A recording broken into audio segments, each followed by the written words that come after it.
Fast Forward 289, I'm Larry. Welcome back. Tonight we're going to be working on my 1977 Ford truck, and we're going to be converting it from the 7677Y steering to the 7879, what they call T steering. So let's jump into it and take a look at what we got.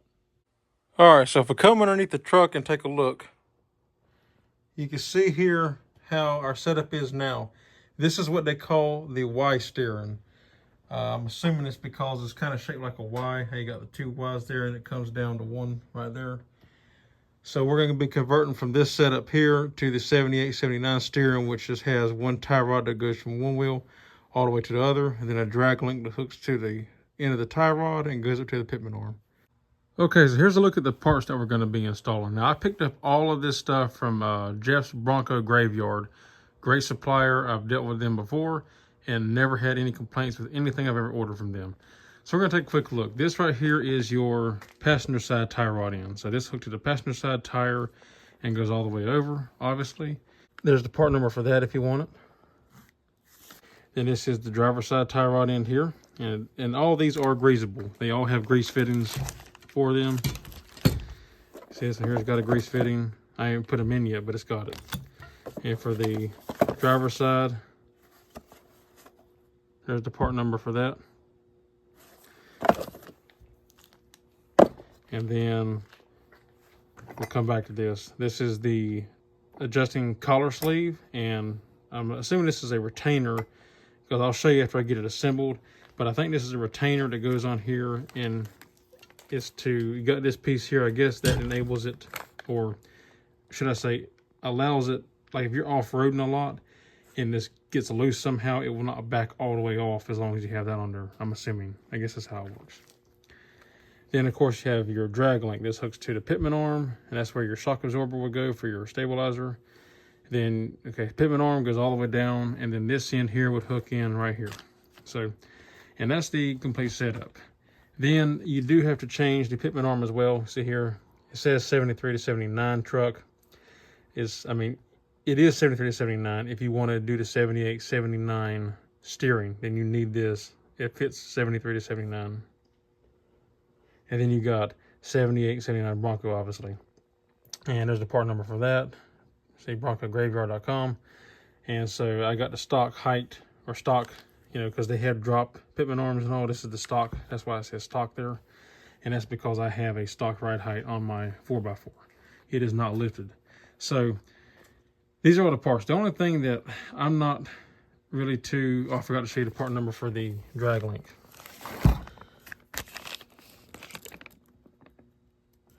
So the only thing that I'm not crazy about is I have no doubt in the quality of parts. I'm sure these will be fine. But what I don't like is how it says made in China. That's not real reassuring to me. But again, I've never dealt with, what is this, the SKP. I've never dealt with them. But like I said, anything I've ever got from Jeff's Bronco Graveyard has been great. So I have no doubt that it will work perfectly. But, yeah, so I just want to show you this real quick.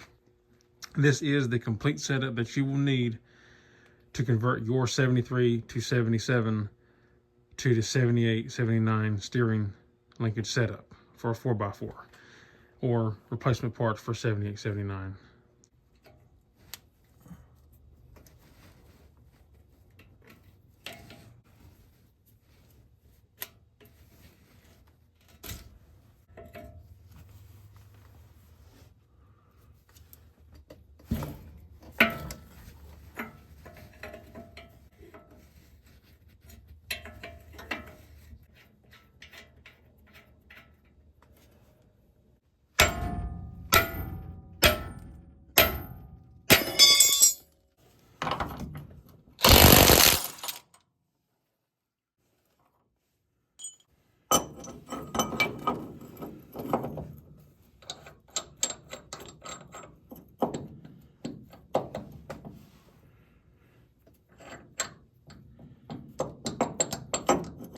Okay, so I ran into a little issue. I changed the gearbox on this truck, and now my puller will not fit up in here far enough like it needs to.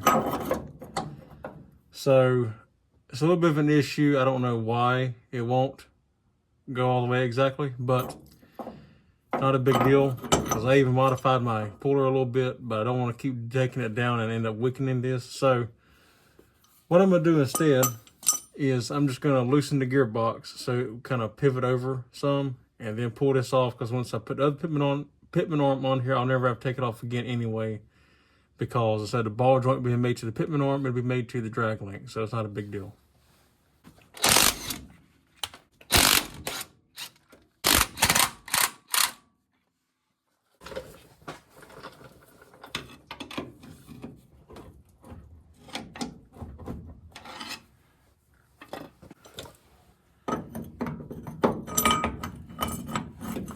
And perfect.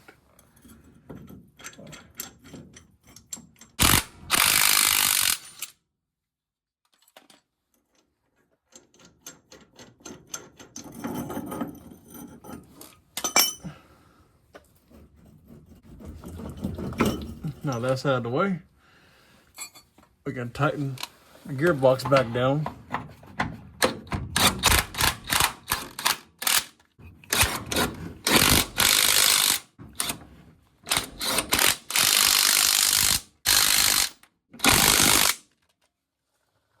One other thing I gotta do is, because I forgot, I didn't realize that the bracket was different on 78 and 9s than this, is I had to order this bracket, so I'm gonna have to take this off for now. I'll put everything up, and then when my brackets come in, I'll put this back on.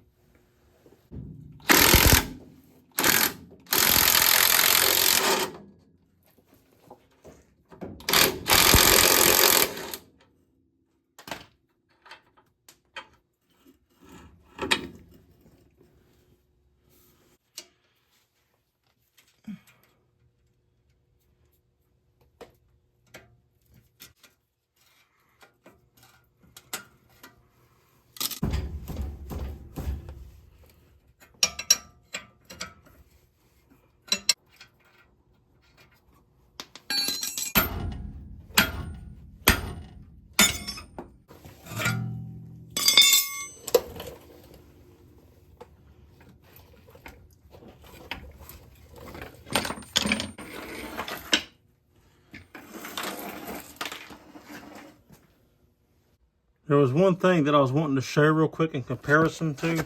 I forgot to mention about this Pitman arm. So if you look up in the original style, you can see how you have the fine teeth and then like one solid wide tooth. And you have that in 4 different spots all the way around it. Well, with this new Pitman arm here, you can see how it's just got the teeth, fine teeth all the way around. And when you look on their website at Jeff's Bronco Graveyard, he says he did that so you could move this any way you wanted to fine tune and center your gearbox even better if you wanted to. But you just got to make sure that however you took the original one off, you're going to put the new one back the same way. So I'm going to start with installing the Pitman arm first while everything is out of my way. So when you put this on there, you can see how it's kind of made at like an angle. You want this to angle down like that. So when you put it on there, you don't want it to be on there like that. So, but you'll know if you put it on wrong, because if you put it on wrong, it'll hit the frame.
Okay, now this is where I should have actually put this side in first and then did the other side. So I'm going to have to go back and redo this, because what I need to do is put this side at first, then go over there, and since I didn't move the wheels, everything should stay exactly where it was aligned at.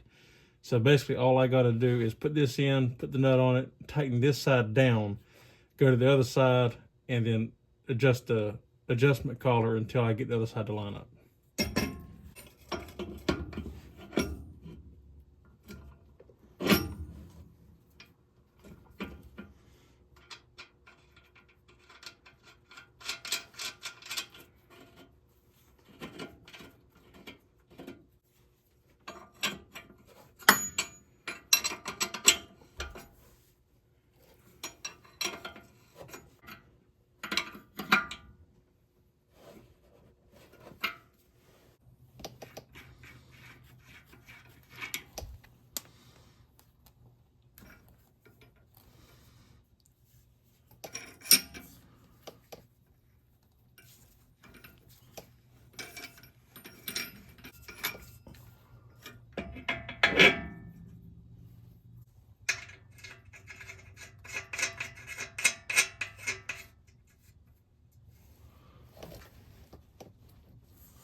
So I went ahead and got the Carter pins in.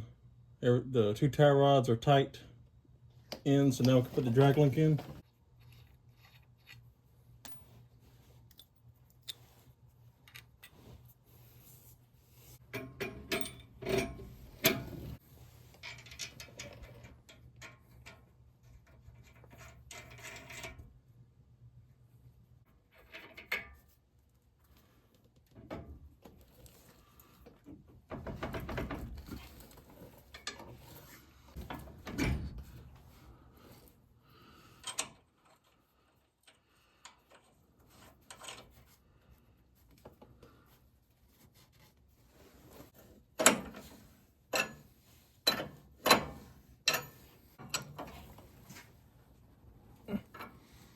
Okay, so I went in and got the measurements right. I put it back from my measurement exactly where it was before. So now we're gonna put the locking sleeves on. So for this, they include this lock tab in here. And how this works is this goes in this slot here and hooks on, so then it will not come off. I think the way it's supposed to be is you got this hook here. It's supposed to go in here and hook in like that. But seeing as how my split ended up on this side to give me the correct measurement that I needed, I'm going to have to flip it and put it in this way, which will still serve the same purpose. All it does is it slides in here and keeps this from rotating. But yeah, I would have rather had it the other way, but it's fine. It'll still work like this.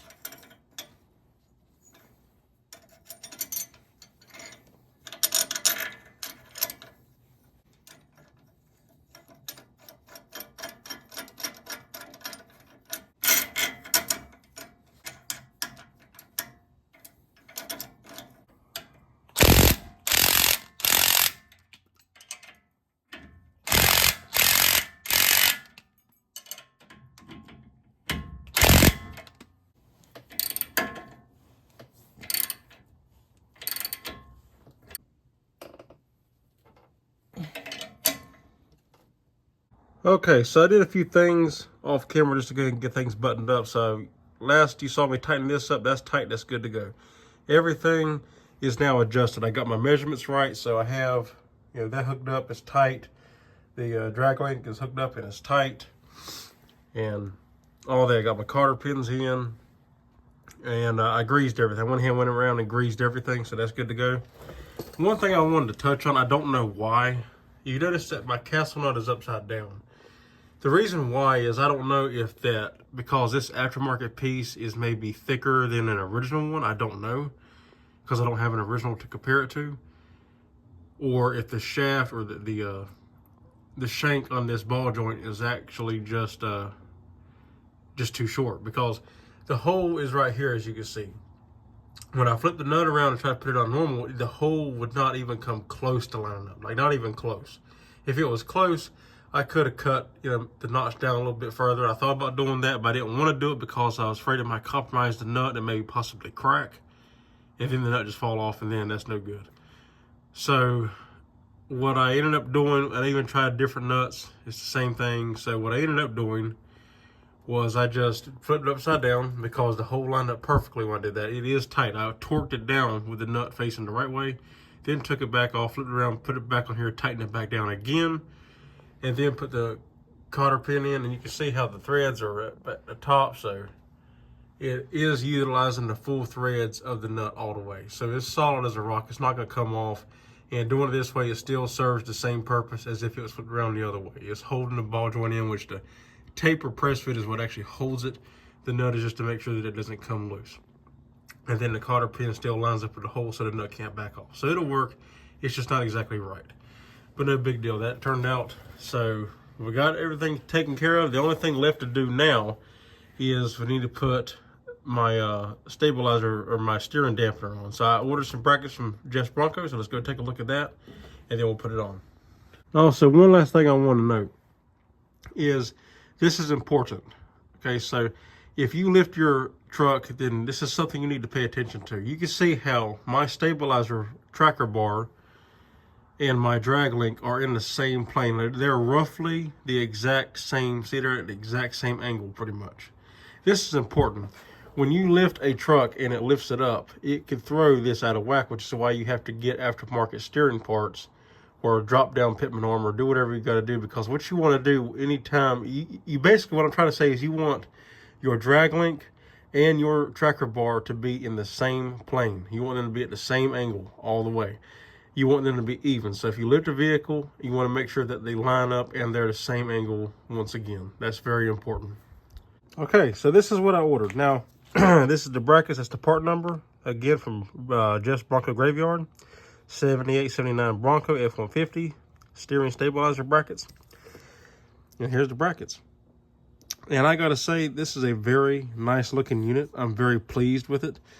You can see that it's a stamped one piece of metal, and they just bend it up and then weld the joints together. Now, these do not come painted. They come bare metal. I painted these because I just wanted it to look better. I mean, being down there on the ground like that, the paint will end up coming off eventually. But either way, when I put it on, I want it to look pretty and protected. They do provide the hardware for it. It's a brand new bolt, so that's good. And to go along with this, since everything else is new, I got me a new steering dampener. Also, I got it from my Riley's Auto Parts. This is a Monroe brand. And right there is the part number if you want it. And of course, it comes with new bushings and the nut and everything we need. So let's go ahead and get this put in. So first, let's go ahead and pull this old bracket down. I just went ahead and bought two. I could technically reuse this one over, but I figure since I'm gonna order, it comes with two, I'm just go ahead and put both new ones on here. Okay, so there's nuts on the inside of the frames.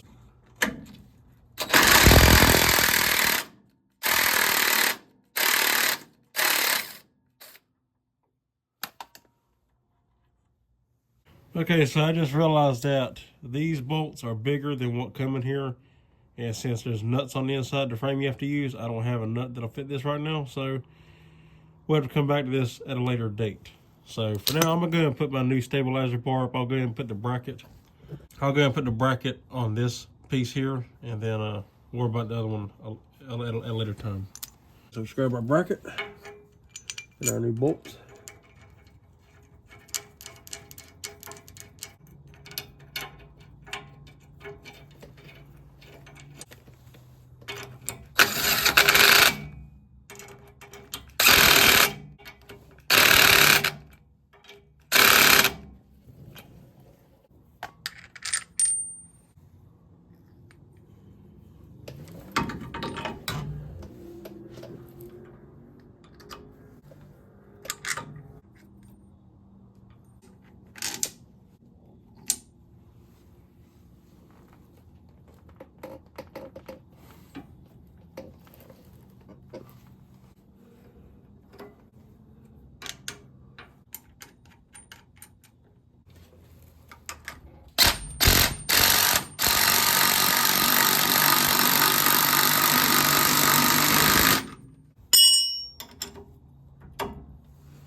There we go, that's a done deal. All right, so there is a complete look at the complete install right there. That looks amazing. I'm very pleased with how that all turned out.